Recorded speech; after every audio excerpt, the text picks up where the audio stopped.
और चलिए अब खबरें फटाफट अंदाज में।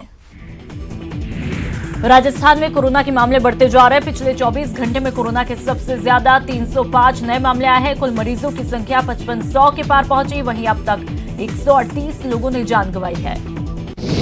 जयपुर में कोरोना के अब तक 1623 मामले सामने आए, जबकि 68 लोगों की वायरस से मौत हुई। वहीं इलाज के बाद 832 मरीजों को डिस्चार्ज किया गया। राजधानी में 572 एक्टिव मामले हैं।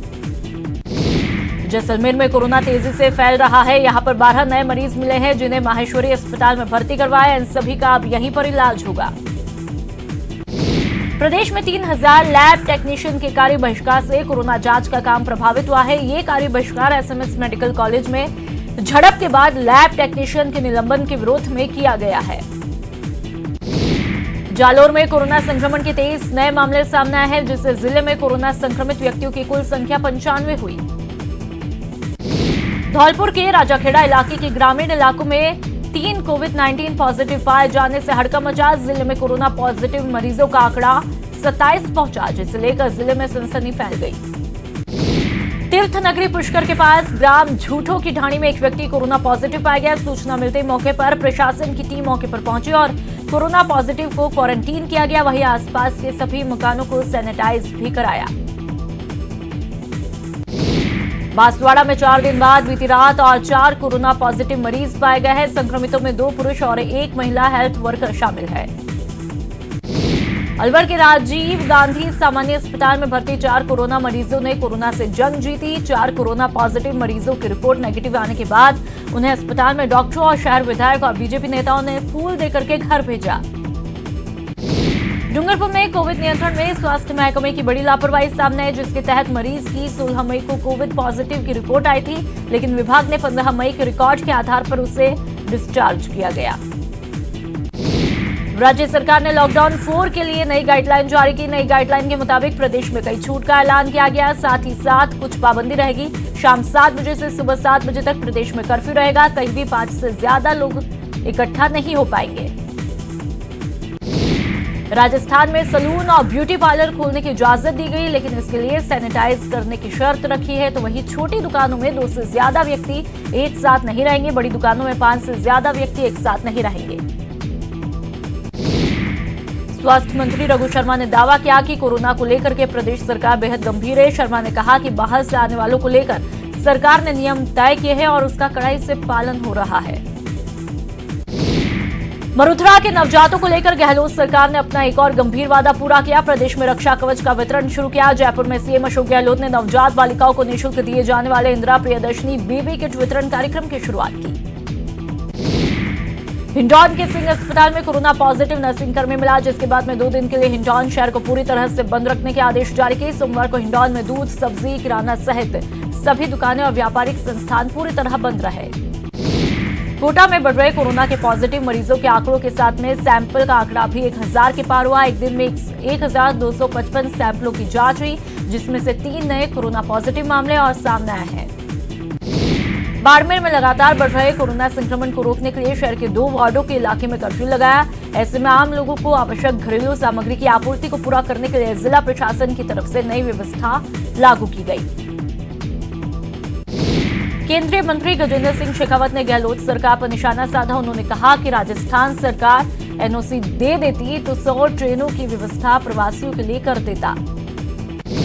वन और पर्यावरण मंत्री सुखराम बिश्नोई 1 दिवसीय दौरे पर जालौर पहुंचे, जहां पर उन्होंने कोरोना प्रभावित क्षेत्र का जायजा लिया। राज्यसभा सांसद डॉक्टर किरोड़ी लाल मीणा और किसान नेता हिम्मत सिंह पाडली दौसा कलेक्ट्रेट पहुंचे। यहां पर उन्होंने जिला कलेक्टर अविचल चतुर्वेदी से चर्चा की।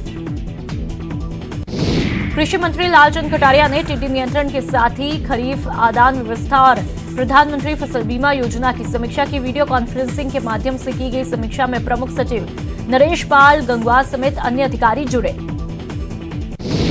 बीकानेर के खाजूवाला विधायक गोविंदराम मेघवाल ने छतरगढ़ तहसील के टिड्डी प्रभावित क्षेत्र का दौरा किया और साथ ही प्रभावित किसानों से वार्ता करके सरकार से उचित मुआवजे का आश्वासन दिया। चौथे चरण में भी डोमेस्टिक और इंटरनेशनल पैसेंजर उड़ानें बंद रहेगी, लेकिन मिशन वंदे भारत लगातार चल रहा है और अब 21 मई की देर रात से जयपुर एयरपोर्ट पर भी विदेश में फंसे राजस्थानियों के लौटने का सिलसिला शुरू हो जाएगा। लॉकडाउन 4.0 के बाद एक बार एनडब्ल्यूआर ने भी एडवाइजरी जारी की। एडवाइजरी जारी करते हुए एनडब्ल्यूआर ने कहा कि अगले आदेश तक इस जोन से कई पैसेंजर ट्रेन नहीं चलने जा रही है। कोचिंग सिटी कोटा से तमाम प्रदेशों के विद्यार्थियों को घर भेजा। वहीं अब सरकार विदेशी विद्यार्थियों की भी घर भेजने की तैयारी में जुटी है और निजी विश्वविद्यालय में अध्ययन कर रहे अफगानिस्तान के 1 दर्जन विद्यार्थियों ने जिला कलेक्टर से मांग की। प्रतापगढ़ कलेक्टर अनुपमा जोरवाल ने मिनी सचिवालय में अहम विभागों की साप्ताहिक समीक्षा बैठक की और अधिकारियों को व्यवस्थाओं को लेकर के निर्देश दिए।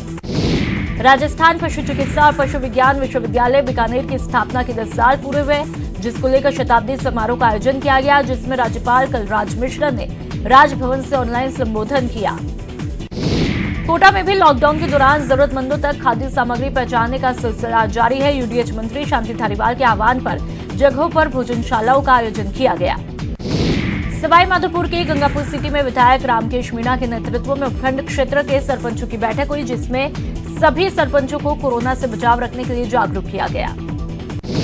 प्रतापगढ़ में व्यापारियों ने अपनी समस्याओं को लेकर विधायक रामलाल मीणा से मुलाकात की। मीणा ने व्यापारियों की समस्याओं को लेकर मुख्यमंत्री कार्यालय में सचिव कुलदीप राका से बातचीत की। कोटा के कोर्ट परिसर में अभिभाषक परिषद के पदाधिकारियों और सदस्यों की बैठक आयोजित की। बैठक में कोरोना काल में वकीलों को आर्थिक सहयोग करने के मसले पर चर्चा की। भीलवाड़ा में फंसे मजदूरों को यूपी के गोरखपुर के लिए बस से रवाना किया। 6 दिन में 45 मजदूरों को पूरे एहतियात के साथ में रवाना किया गया। सवाई माधोपुर के रेलवे स्टेशन से 1339 बिहार के मजदूर ट्रेन में बैठकर अपने घर के लिए रवाना हुए। लंबे समय से ये मजदूर सवाई माधोपुर जिले में फंसे थे। उदयपुर से प्रवासियों को अपने राज्य भेजने का सिलसिला लगातार जारी है। 2 ट्रेन के जरिए प्रवासियों को बिहार और झारखंड के लिए रवाना किया गया। अजमेर स्टेशन से यूपी के लिए एक और श्रमिक स्पेशल ट्रेन को रवाना किया। 1338 मजदूरों के साथ में ट्रेन रवाना हुई। जिले के अलग अलग हिस्सों में ठहरे मजदूरों को बसों के जरिए स्टेशन लाया गया। कोरोना संकट के बीच देश से बाहर फंसे प्रवासियों के आने और जाने का सिलसिला लगातार जारी है। इसी के चलते केरल राज्य से कई मजदूर सवाई माधोपुर पहुंच रहे हैं। लॉकडाउन के कारण विभिन्न प्रदेशों में फंसे प्रवासी मजदूरों सहित अन्य लोगों का करौली आने का सिलसिला लगातार जारी है। इसी क्रम में सोमवार को केरल से करीब 250 लोग करौली पहुंचे। जयपुर विकास प्राधिकरण में लॉकडाउन के दौरान बीपीसी की बैठक हुई। जेडीए आयुक्त टी रविकांत की अध्यक्षता में आयोजित हुई इस बैठक में 8 मामलों का निस्तारण किया गया। कोटा शहर में किशोर सागर तालाब की पहाल और 7 वंडर पाथवे पर सकारात्मक तस्वीर दिखाई दी। बड़ी संख्या में लोग जो हैं वो मॉर्निंग वॉक पर निकले। कोटा में शहर काजी अनवार अहमद की सरपरस्ती में उलेमाओं की बैठक हुई, जिसमें निर्णय लिया कि लॉकडाउन की अवधि तक अकीदतमंद अलविदा जुमे ईद की नमाज भी अपने घरों पर ही अदा करें। श्री गंगानगर के सादुल शहर में सैन समाज के लोगों ने विधायक जगदीश जांगिड़ से मुलाकात करके विशेष आर्थिक पैकेज की मांग की। खुले में कीटाणु नाशक के छिड़काव न करने की WHO की नसीहत के बाद जयपुर नगर निगम भी अब फिर से मंथन की तैयारी में है। निगम करीब 50 से भी ज्यादा दिनों से सोडियम हाइपोक्लोराइड का छिड़काव कर रहा है। कोटा शहर के तलवंडी में जिला चिकित्सा और स्वास्थ्य विभाग की टीम घर घर सर्वे कर रही है। नागौर जिला परिषद सभागार में कोरोना नियंत्रण को लेकर आयोजित हुई बैठक। जिला स्तरीय समिति की बैठक सांसद हनुमान बेनीवाल और विधायकों ने कई सुझाव दिए। करौली के कलेक्टर मोहनलाल यादव और पुलिस अधीक्षक अनिल कुमार सोमवार को हिंडौन के दौरे पर रहे। इस दौरान उन्होंने हिंडौन नगर परिषद में संचालित मुफ्त भोजनशाला का अवलोकन किया। इन दिनों लॉकडाउन 4.0 चल रहा है और इस लॉकडाउन में दौसा में प्रशासन ने सुबह 8 से 2 बजे तक दुकानें खोलने के आदेश दिए हैं। कोरोना काल में पिंक सिटी में चल रहे विकास कार्यों की रफ्तार सुस्ते। लॉकडाउन के दौरान सरकार ने निर्माण कार्यों को भले ही शुरू कर दिया है। और यहां पर रुकेंगे एक छोटे से ब्रेक के लिए।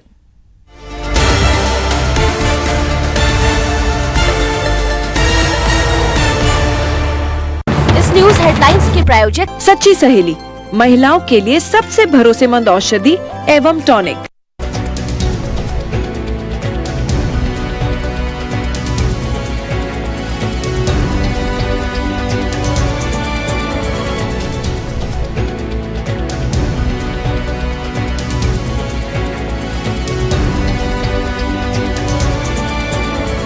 न्यूज हेडलाइंस के प्रायोजक सच्ची सहेली, महिलाओं के लिए सबसे भरोसेमंद औषधि एवं tonic.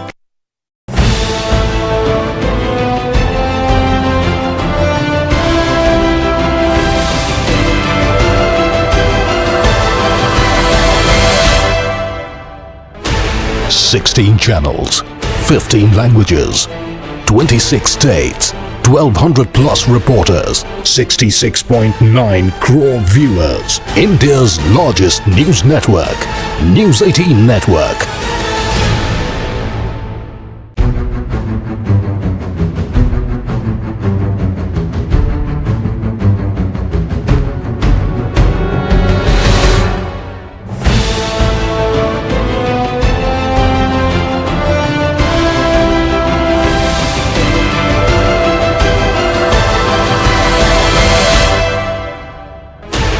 Sixteen channels, 15 languages, 26 states, 1200 plus reporters, 66.9 crore viewers. India's largest news network, News 18 Network.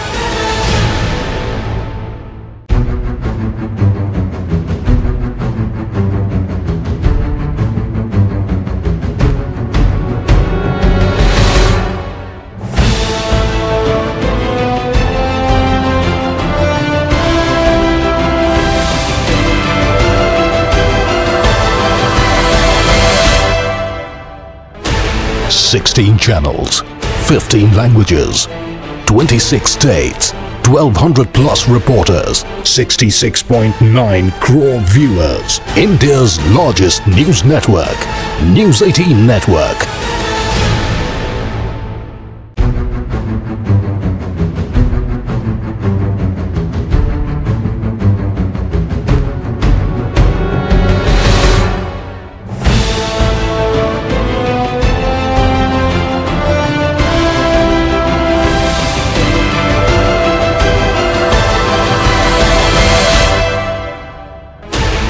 Sixteen channels, 15 languages, 26 states, 1200 plus reporters, 66.9 crore viewers. India's largest news network, News 18 Network.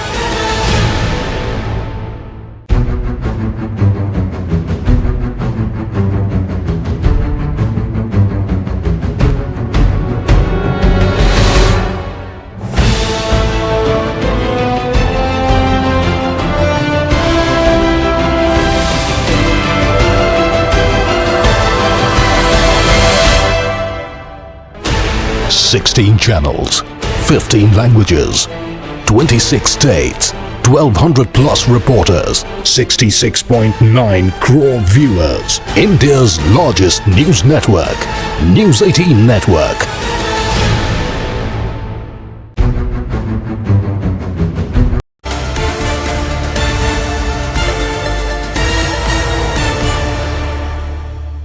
Break के बाद आपका स्वागत है। दौसा के झालरा में सोशल डिस्टेंसिंग की धज्जियां उड़ती मिली। कोरोना योद्धाओं के सम्मान समारोह के दौरान महिलाओं और बच्चों की भीड़ वहां पर जमा हुई।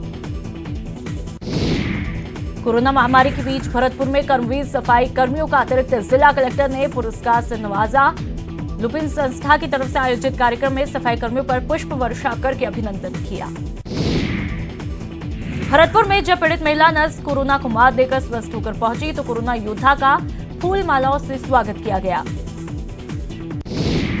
डूंगरपुर में चैंबर ऑफ कॉमर्स ने एक ऐसे ही छोटे व्यापारियों की मदद का बीड़ा उठाया है। चैंबर ऑफ कॉमर्स ने पीड़ित व्यापारियों को संबल देने के लिए बिना ब्याज के ऋण दे रहा है। भरतपुर की ब्रह्मघटा बगीची पर ब्राह्मण समाज के कोरोना योद्धा आचार्यों का विधि विधान से सम्मान किया गया। कोरोना संकट काल में अजमेर एसबीआई लाइफ इंश्योरेंस की तरफ से भी मदद की। इस दौरान बैंक अधिकारियों ने कोरोना महामारी से बचने के सामान जिला पुलिस कप्तान को सौंपे। बीकानेर में एक तरफ जहां पर कई भामाशाह जरूरतमंदों तक मदद पहुंचा रहे हैं, तो वहीं खाजवाला की वीर तेजा संस्थान बेजुबानों की सेवा में जुटी है। अजमेर में दरगाह थाना इलाके में सामूहिक दुष्कर्म का मामला सामने आया। 2 युवकों और एक नाबालिग ने एक युवती के साथ में दुष्कर्म किया। पाली में बजरी माफिया बेखौफ है। पुलिस की शहर के चलते जिले में कई बजरी माफियाओं की गैंग पनप चुकी है। पिछले एक सप्ताह की बात करें तो जिले में 2 अलग अलग जगहों पर बजरी माफियाओं की अपनी वर्चस्व की लड़ाई के चलते 2 हत्याएं हुई।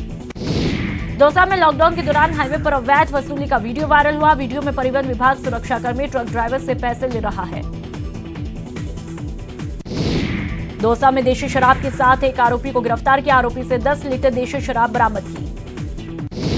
धौलपुर के बसेड़ी थाना इलाके में चोरों ने एक बड़ी वारदात को अंजाम दिया। अज्ञात चोरों ने एक मकान से 10 लाख के जेवर और नकदी चोरी किए।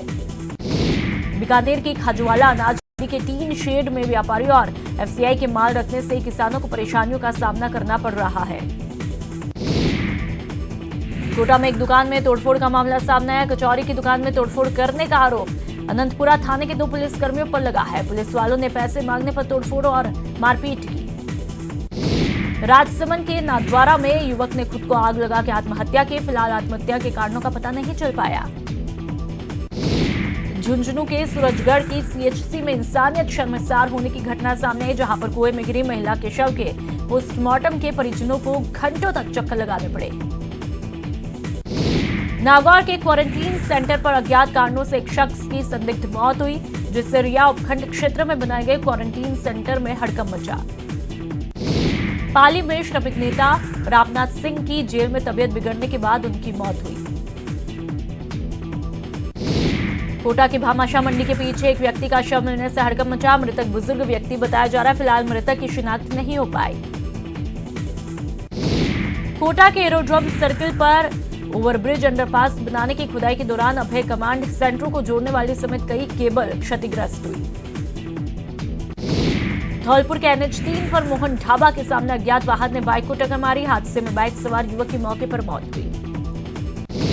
पुष्कर के NH 89 पर एक दर्दनाक सड़क हादसा हुआ। यहां पर ट्रेलर ने बाइक को टक्कर मारी, जिससे बाइक सवार 2 युवकों की मौके पर मौत हुई।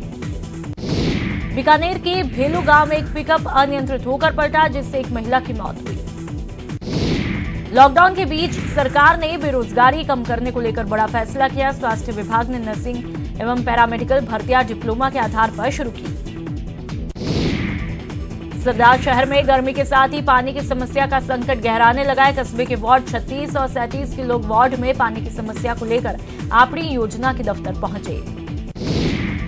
अलवर के पुलिस लाइन और लाल डिग्गी के इलाकों के लोगों ने जलदाय विभाग में प्रदर्शन किया और कॉलोनियों में 1 महीने से पानी की किल्लत चल रही है। कोटा में भी टिड्डियों ने दस्तक दी। इन टिड्डियों ने सबसे पहले झालावाड़ जिले की भवानी मंडी पंचायत में संतरा के बगीचों पर वार किया। वहीं किसानों ने कृषि विभाग को इस बारे में सूचना दी। दौसा के मंडावरी के सूरतपुरा गांव में लाठीचार्ज के मामले में पूर्व संसदीय सचिव जितेंद्र गोठवाल ने एसपी के नाम ज्ञापन सौंपा। राजधानी जयपुर में महाकवि जयशंकर प्रसाद फाउंडेशन के 9वें स्थापना दिवस पर राष्ट्रीय ई-काव्य गोष्ठी का आयोजन किया गया। बीजेपी नेताओं ने भरतपुर कलेक्टर को ज्ञापन सौंपा, जिसमें उन्होंने लॉकडाउन से प्रभावित मजदूर वर्ग की समस्याओं का समाधान करने समेत अन्य कई मुद्दों को उठाया। कोटा में कोरोना काल में छात्रों की संक्रमण की आशंका को देखते हुए अब छात्र संगठन भी सतर्क हुए। पूर्व छात्र संघ अध्यक्ष के नेतृत्व में सीएम के नाम दिगो तहसीलदार को ज्ञापन सौंपकर छात्रों की सुरक्षा और सहयोग की मांग की। कोटा में गवर्नमेंट साइंस कॉलेज के स्काउट गाइड रोवर रेंजर ने शहर पुलिस अधीक्षक कार्यालय को सैनिटाइज किया।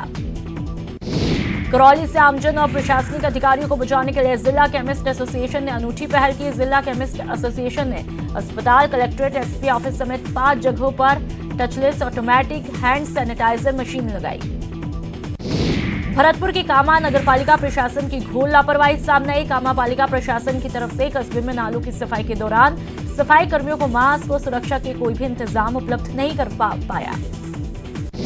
बीकानेर में वेटरनरी विश्वविद्यालय की स्थापना के 10 साल पूरे होने पर संगोष्ठी का आयोजन किया गया। लॉकडाउन 4 के पहले दिन डूंगरपुर एसपी जय यादव शहर का जायजा लेने निकले। एडिशनल एसपी और डिप्टी के साथ एसपी जय यादव ने शहर में पैदल घूमकर शहर के हालात को जाना। कोरोना संक्रमण को लेकर लगाए गए लॉकडाउन में खिलाड़ियों की भी दिनचर्या बदली। लोहागढ़ स्टेडियम में वर्षों से नियमित रूप से सॉफ्टबॉल खेल के खिलाड़ियों ने अपने घर पर ही प्रैक्टिस करना शुरू किया। कोटा शहर में डाक विभाग 1 किलोमीटर के दायरे में एक ही पोस्ट ऑफिस का संचालन करेगा। लॉकडाउन के चलते निजी बस ऑपरेटरों को परेशानी हो रही है। ऑपरेटरों ने सरकार से 6 महीने तक टैक्स नहीं जमा कराने की मांग की। अजमेर डीएम विश्व मोहन शर्मा ने कोविड-19 को लेकर व्हाट्सएप ग्रुप बनाया जिसका एडमिन कलेक्टर का पीए है। कोरोना संकट काल में जयपुर जिला बैडमिंटन संघ ने एक नई पहल की। ऑनलाइन क्विज प्रतियोगिता करके बैडमिंटन संघ ने जरूरतमंद लोगों की मदद और मेडिकल स्टाफ को संसाधन मुहैया कराने के लिए राशि जुटाई।